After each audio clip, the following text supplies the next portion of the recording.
मुख्यमंत्री देवेंद्र फडणवीसांनी मांडलेल्या राज्याच्या अर्थसंकल्पामध्ये शेतकऱ्यांसाठी कर्जमाफीची घोषणा करण्यात आली। राज्यातील 30 सप्टेंबर 2025 पर्यंत पीक कर्ज थकीत असणाऱ्या पात्र शेतकऱ्यांना 2 लाखांपर्यंत कर्जमाफी मिळणार आहे, तर नियमित कर्जफेड करणाऱ्या शेतकऱ्यांना 50,000 रुपयांचा प्रोत्साहन निधी दिला जाणार आहे।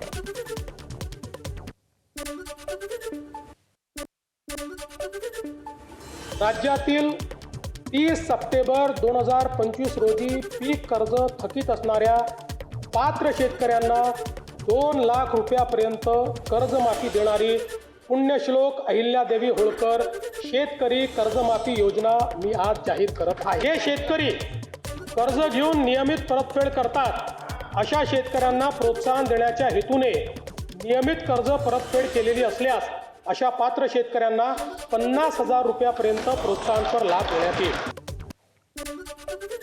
राज्य सरकारनं केलेल्या शेतकरी कर्जमाफीनंतर धाराशिवमधील शेतकऱ्यांनी आनंद व्यक्त केलाय। सरकारच्या या निर्णयाचं शेतकऱ्यांनी स्वागत केलंय।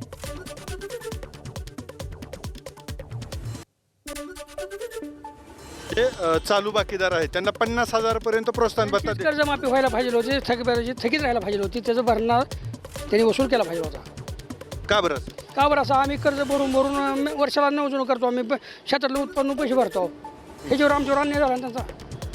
तुमची काय प्रतिक्रिया आहे ह्या निर्णयावर मी पूर्ण सहमत आहे, कारण 2 लाखापर्यंत जे प्रतिक्रिया जे कर्जमाफी होणार आहे ते पण चांगली गोष्ट आहे, पण जे काय रेग्युलर भरतात त्यांच्यासाठी आणखीन काहीतरी उपाययोजना करायला पाहिजे, कारण तो जे काय रेग्युलर भरतात कस्टमर अथवा शेतकरी त्यांच्यासाठी पण शासनाने चांगला निर्णय घ्यायला पाहिजे। निदान शासनाने 50,000ची जी मदत देत आहे त्यापेक्षा 50% मदत द्यायला पाहिजे होती। निदान 1 लाखापर्यंत तरी जे रेग्युलर शेतकरी भरतात कर्ज, पीक कर्ज जे रेग्युलर भरतात त्यांना निदान 1 लाखापर्यंत तरी मदत जाहीर करायला पाहिजे होती। तर सरकारकडून शेतकऱ्यांच्या तोंडाला पानं पुसण्यात आल्याचंही काही शेतकऱ्यांनी म्हटलं, तर अकोल्यातील काही शेतकऱ्यांनी मात्र आनंद व्यक्त केलाय। त्या शेतकऱ्यांना एप्रिल महिन्यात कर्ज काढलं ते 30 सप्टेंबरमध्ये थकीत होऊच शकत नाही, मग त्यांना या योजनेचा फायदाच नाही। याच्यात देवाभाऊनं शब्द पाळलाच नाही, हे तोंडाला पानं पुसले गेले।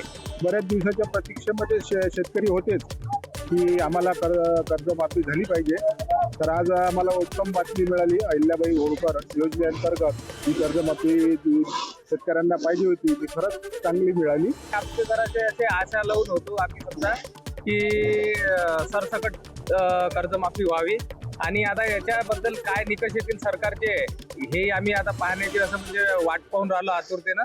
कर्जमाफी झाली ही आनंदाची गोष्ट आहे, परंतु जशी कर्जमाफी पाहिजे होती तशी कर्जमाफी नाही झाली ना।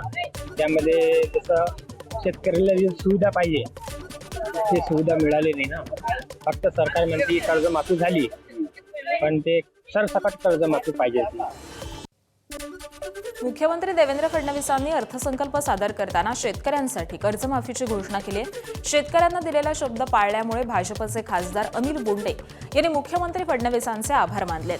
तसंच शेतकऱ्यांना सावरण्यासाठी कर्जमाफी अतिशय महत्त्वपूर्ण असल्याची प्रतिक्रिया खासदार बोंडेंनी दिली आहे।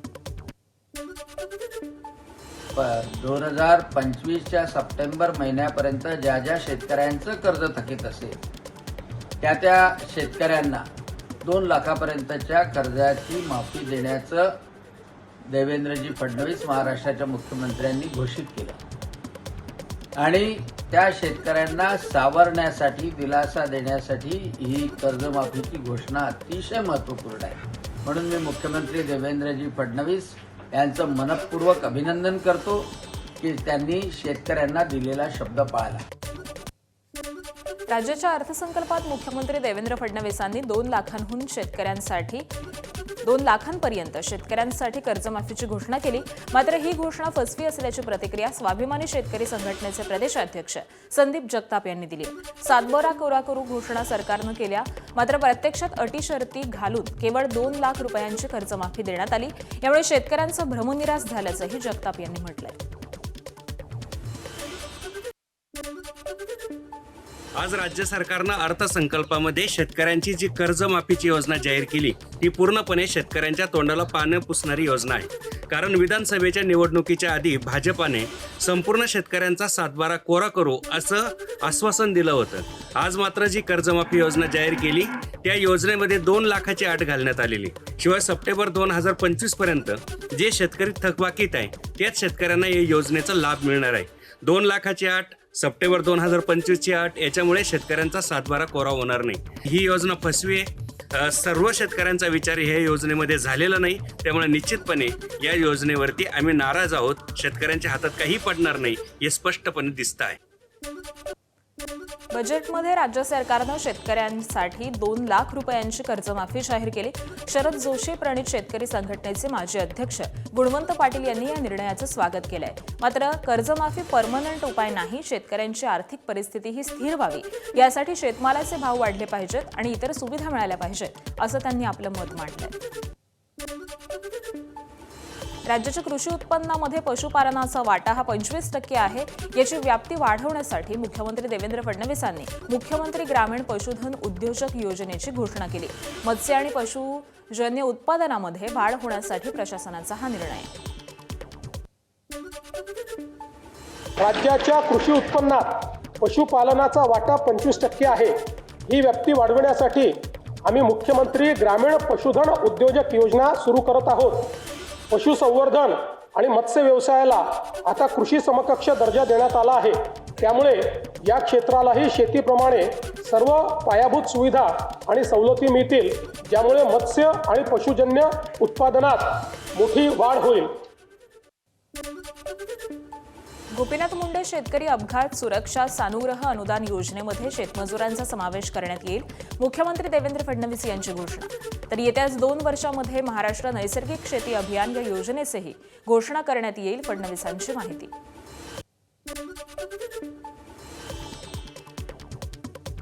मुख्यमंत्री ग्रामसडक योजनेअंतर्गत 3ऱ्या टप्प्यातील कामं ही हाती घेण्यात येणार असून यामध्ये 23,000 किलोमीटर लांबीचे रस्ते आणि पुलाचं काम करण्यात येत आहे. मुख्यमंत्री देवेंद्र फडणवीसांची आर्थिक संकल्पामध्ये घोषणा. तसंच पहिल्या टप्प्यातील कामं मार्च अखेरपर्यंत पूर्ण करणार असल्याचीही माहिती.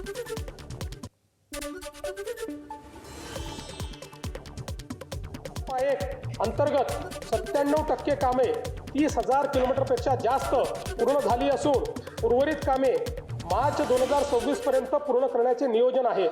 टप्पा 2 अंतर्गत 2,450 किलोमीटर रस्त्यांची कामे पूर्ण झाली असून उर्वरित कामे प्रगतीपथावर आहे. आता आम्ही टप्पा 3 घोषित करत असून त्या अंतर्गत 23,000 किलोमीटर लांबीचे रस्ते व पुलांची कामे हाती घेण्यात येतील. राज्यात एमपीएससी आणि इतर यंत्रणांच्या माध्यमातून आणखी 75,000 पदांची भरती करण्यात येणार. मुख्यमंत्री देवेंद्र फडणवीसांची मोठी घोषणा. तर महायुतीचे सरकार स्थापन झाल्यापासून आतापर्यंत 1,20,000 कर्मचाऱ्यांची पदभरती झाल्याची फडणवीसांची माहिती आहे. महायुती सरकार स्थापन झाल्यानंतर आतापर्यंत 1,20,000 पदभरती करण्यात आली असून पुढील कालावधीत टप्प्याटप्प्यात महाराष्ट्र लोकसेवा आयोग व इतर यंत्रणाच्या माध्यमातून आणखी 75,000 पदांची पदभरती करण्यात येणार आहे. राज्याच्या अर्थसंकल्पात 2 लाखांपर्यंत कर्ज थकीत असणाऱ्या शेतकऱ्यांना कर्जमाफी करण्यात येणार असल्याची घोषणा करण्यात आली. मात्र एप्रिल महिन्यामध्ये अहवाल आल्यानंतर कर्जमाफीबाबत निर्णय होईल असं कृषी मंत्री दत्तात्रय भरणे यांनी म्हटलंय.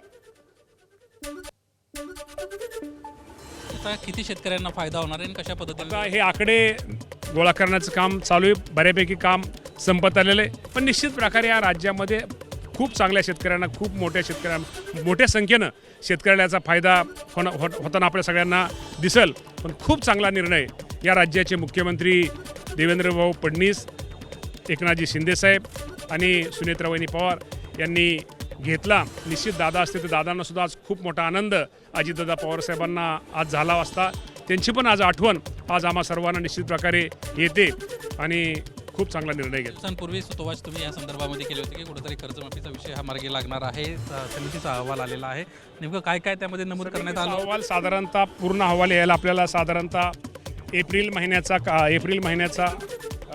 काय झाले सगळे थांबलेत मला एप्रिल महिन्याचा साधारणतः येईल लवकरात लवकर. आता आपल्याला साधारणतः आकडेवारी तो शेवटच्या टप्प्यामध्ये आहेत. सगळी आकडेवारी गोळा करायचं काम चालू आहे आणि राज्यामध्ये किती शेतकऱ्यांना पीक कर्जाची थकबाकी आहे, किती शेतकऱ्यांना तिथं मदत केली पाहिजे, ज्याने रेग्युलर शेतकरी किती आहेत, रेग्युलर शेतकऱ्यांना 50,000 रुपये दिले किती रक्कम लागेल, हा सगळा विचार करून हा निर्णय आपण सगळ्यांनी घेतलेला आहे. धन्यवाद सर आमच्याशी बातचीत केल्याबद्दल. एकंदरीतच आपण पाहतोय कर्जमाफीच्या संदर्भातला देखील जो महत्त्वाचा निर्णय आहे, लवकरच समितीचा अहवाल येईल आणि त्यानंतर पुढील जे निर्णय आहेत हे देखील पार पडणार आहेत.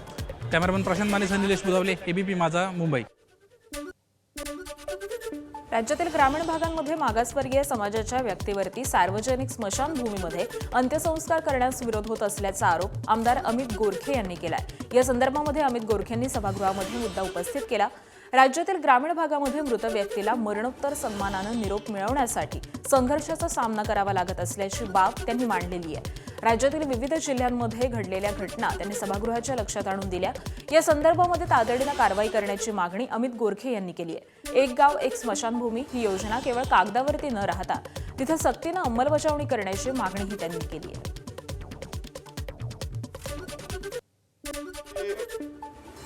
अत्यंत संवेदनशील व माणुसकीला काळीमा फासणाऱ्या विषयाकडे मी सर्वांचं लक्ष वेधू इच्छितो. छत्रपती शिवाजी महाराज, महात्मा फुले शाहू महाराज व डॉक्टर बाबासाहेब आंबेडकरांच्या पुरोगामी या राज्यामध्ये आजही राज्यातील ग्रामीण भागातील मागासवर्गीय मृत व्यक्तीला मरणोत्तर सन्मानाने निरोप घेण्यासाठी संघर्षाचा सामना करावा लागतो. हे अत्यंत क्लेशदायक आहे. मृत झाल्यानंतर सार्वजनिक स्मशानभूमीत अंत्यसंस्कार करण्यास आजही विरोध होत आहे. हा केवळ विरोध नसून संविधानाने दिलेल्या समानतेच्या अधिकाराची मला वाटतं ही पायमल्ली आहे. दलित स्मशानभूमी कागदपत्रे आहे, जिथे जाण्यासाठी रस्ता नाही आणि ज्यांची शेती आहे त्यांना त्या स्मशानभूमीमध्ये जागा मिळते, पण ज्यांची शेती नाही त्यांना मात्र त्या स्मशानासाठी रोडवर जावं लागतं आणि रोड नाहीच मिळाला तर अनेक ठिकाणी कुठेही जावं लागतं. की खेडोपाड्यांमध्ये अंत्यसंस्काराला असा विरोध झाला तर तेथील पोलीस पाटील, तंटामुक्त अध्यक्ष व संबंधित ग्रामपंचायत ग्रामसेवक व तलाठी यांच्यावर कर्तव्यास कसूर म्हणून निलंबनाची कारवाई यापुढे आपण करणार आहात का? माझा दुसरा स्पेसिफिक प्रश्न आहे, अशा केसेसमध्ये ॲट्रॉसिटी अंतर्गत तातडीने गुन्हे दाखल करून अजामीनपत्र आपण अटक करणार का? आणि माझा तिसरा प्रश्न आहे, अशा केसेससाठी राज्यस्तरीय हेल्पलाईन सुरू करून तक्रार प्राप्त होताच पोलीस संरक्षण देऊन अंत्यविधी पार पाडण्याची जबाबदारी जिल्हाधिकारी घेणार का? मुख्यमंत्री माझी लाडकी बहीण योजना सुरू राहणार आहे. मुख्यमंत्री देवेंद्र फडणवीसांची अर्थसंकल्प सादर करताना माहिती, तर योजनेसाठी आवश्यक भरीव तरतूद करण्याचंही फडणवीसांचं वक्तव्य.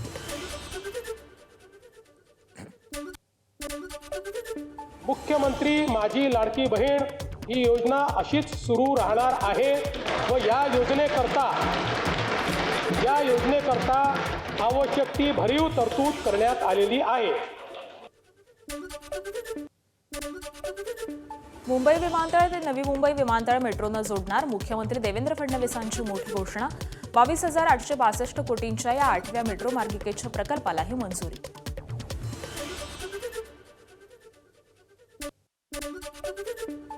मुंबई मेट्रो मार्गिका 11 हा 23,487 कोटी रुपये किमतीचा पूर्णतः भूमिगत प्रकल्प हाती घेण्यात आला आहे. या प्रकल्पाचा विस्तार धारावी पुनर्वसन प्रकल्पातून पुढे वांद्रे उपनगरीय स्थानक व वांद्रे टर्मिनसपर्यंत करण्याचे नियोजन आहे.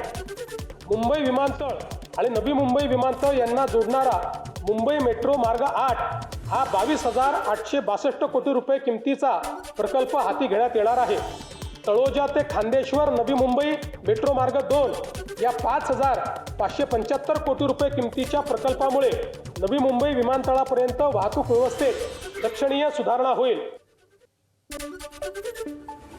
राज्यातील खेळाडूंसाठी मिशन ॲथलेटिक्स योजना सुरू करण्यात येणार. मुख्यमंत्री देवेंद्र फडणवीसांची अर्थसंकल्प सादर करताना घोषणा.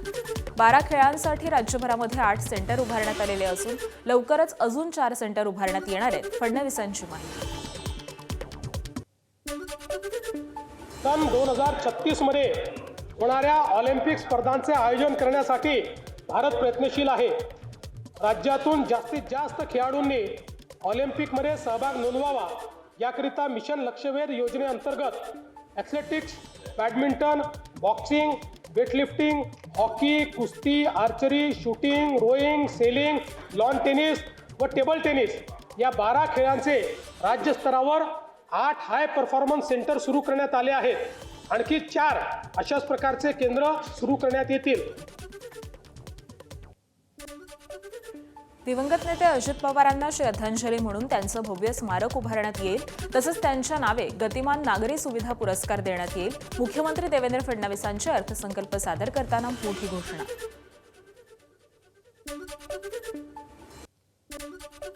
राज्याचे लाडके नेते माननीय अजितदादा पवार आज आपल्यात नाहीत.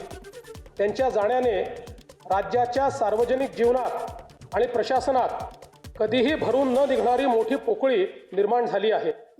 त्यांनी एकूण 11 वेळा राज्याचा अर्थसंकल्प मांडला. अजितदादा व अर्थसंकल्प हे नाते दृढ झाले होते. त्यांच्या करड्या शिस्तीमुळेच महाराष्ट्राची वित्तीय स्थिती कठीण काळातही स्थिर राहिली. काम करणारा माणूस ही त्यांची ओळख आणि त्यांनी दिलेली विकासाची दिशा आजही आपल्याला प्रेरणा देत आहे. त्यांना श्रद्धांजली म्हणून सर्व मान्यवरांची चर्चा करून त्यांच्या व्यक्तिमत्वाला साजेसे भव्य स्मारक उभारण्यात येईल. तसेच